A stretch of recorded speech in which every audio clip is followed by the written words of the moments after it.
શ્રી ગણેશાય નમઃ. વક્રતુંડ મહાકાય સૂર્યકોટિર સમર્પ્રભ નિર્વિઘ્નં કુરુ મે દેવ સર્વકાર્યેષુ સર્વદા.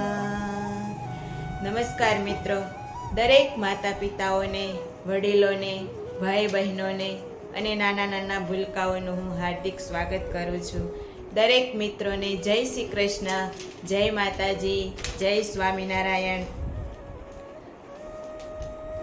હું મારી ચેનલમાં ભજન, કીર્તન, ગીતાસાર, દરેક દેવી દેવતાઓની સ્તુતિ, ચાલીસા વગેરે સંભળાવીશ. તો મિત્રો, મારી ચેનલને લાઈક, શેર અને સબસ્ક્રાઈબ જરૂર કરજો. મિત્રો, હું આશા રાખું છું કે તમે બધા મને સાથ સહકાર જરૂર આપશો. મિત્રો, આપણે અત્યારે જોઈએ છીએ કે મોબાઈલનો વપરાશ એટલો વધી ગયો છે કે ક્યારેક તો મને પણ એવું લાગે કે ઈશ્વરે આપણને કામધેનુ આપી દીધી, એક વરદાન આપી દીધું.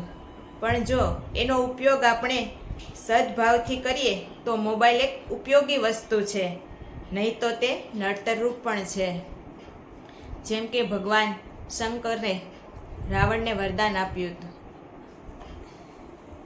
જેમ કે રાવણે ભક્તિ કરી, ભગવાનને પ્રસન્ન કર્યા અને ભગવાન પાસે વરદાન માંગ્યું, પણ તે વરદાનનો તેણે દુરુપયોગ કર્યો, જેથી તેનો વિનાશ થયો. તેવી જ રીતે આપણે જોઈએ છીએ તો ભગવાનના ભક્તો થઈ ગયા, જેવા કે નરસિંહ મહેતા, મીરાબાઈ, ભક્ત પ્રહલાદ વગેરે, જેઓને પણ ભગવાન પ્રસન્ન થયા, જેઓને પણ ભગવાને વરદાન આપ્યું, પણ તેનો ઉપયોગ તેણે ભક્તિથી, ભાવથી કર્યો, જેથી તેને મુક્તિ પણ મળી ગઈ. તો મિત્રો, આપણે વિચારવાનું છે કે આપણે આ મોબાઈલનો ઉપયોગ કેવી રીતે કરીએ છીએ, કેવી રીતે કરવો જોઈએ. જો આપણે તેનો ઉપયોગ સાચા ભાવથી અને સાચી જગ્યાએ કરીશું તો તે ભક્તિ પણ બની શકે છે.